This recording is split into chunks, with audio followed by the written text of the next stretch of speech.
Should you label your kid as having ADHD?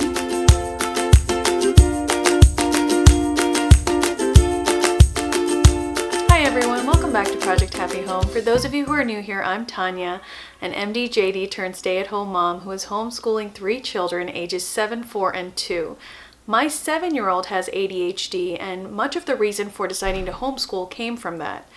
When you have a child who is strong-willed, who exhibits a lot of the signs and symptoms of something like ADHD, there can arise the question, well, what do we do now? I don't want to label this child. Perhaps they're just bouncy, boys will be boys or girls will be girls.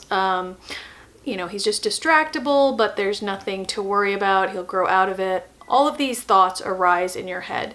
And even as in a mother's intuition, you start to have the feeling that perhaps my child really does have what is clinically labeled ADHD. You wonder whether you should label them that, whether you should put that out there in the world, whether that should follow them on their records, whether you want to tell your friends and family or grandparents or anyone this, or whether you just want to modulate your own behavior in response to who this child is. Because as I've said before, I think ADHD, like so many things, is a personality trait. By saying that, I do not mean that it's just something that you don't address.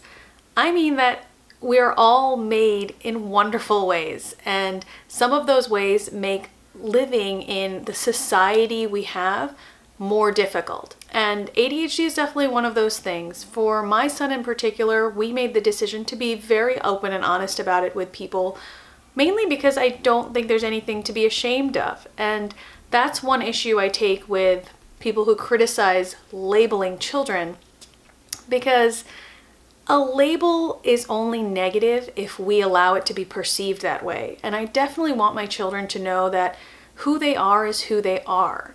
And all of what makes them who they are is wondrous. And my son has a brain that works much faster than many people's. And I describe it to him as a race car brain. It's like having a Ferrari for a brain.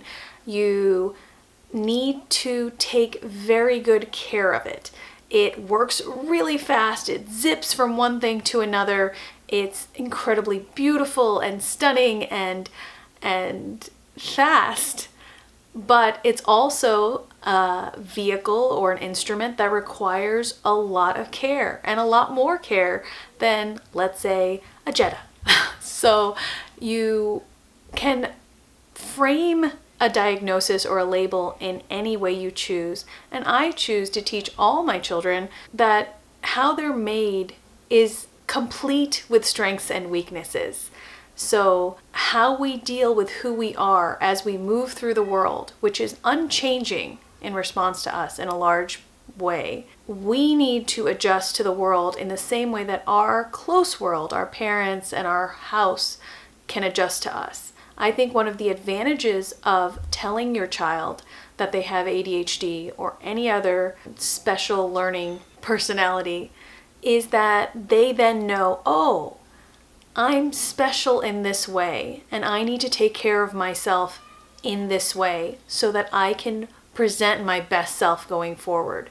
One of the dangers of not labeling your child and not letting your child know that they have ADHD is that other people will be labeling them, and they will be absorbing those labels as well. The labels won't have words like ADHD, they'll be words like lazy or loud or inconsiderate or inattentive or unable to realize how someone is responding to them, an insensitivity, when in reality many of ADHD children are highly sensitive and are very attentive, and while they're messing around with whatever at their desk, or while they're playing with their pencil, or while they're coloring a picture and totally not making eye contact, they are listening to everything that's being said.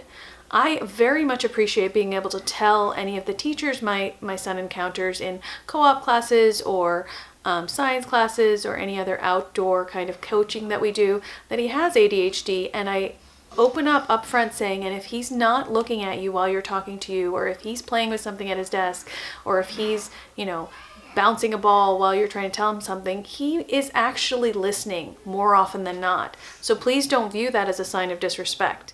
If you empower the label, and if you empower your child with the label, then the label can be a positive thing. Like so many things, it all depends on how you come at it. One of the other benefits, I think, labeling your child and assigning a label to the set of symptoms you see or the set of behaviors you see is that you start to see it in yourself as well. I, for one, have recognized many attention deficit type of symptoms in myself as I have learned more and more about ADHD in an effort to help my son. And that can sometimes make it difficult too as a homeschooling parent-student combo, because when you have two sets of similar personalities that have attention deficit matching, there can be matched levels of will and matched levels of inattentiveness going on, with him not paying attention to me and me not paying attention to him and what's really happening. We tend to focus in on what we want to happen, and trying to teach your child that, sometimes what you want to happen may not always happen, and sometimes it's important to slow down and try to really listen to what the other person is saying.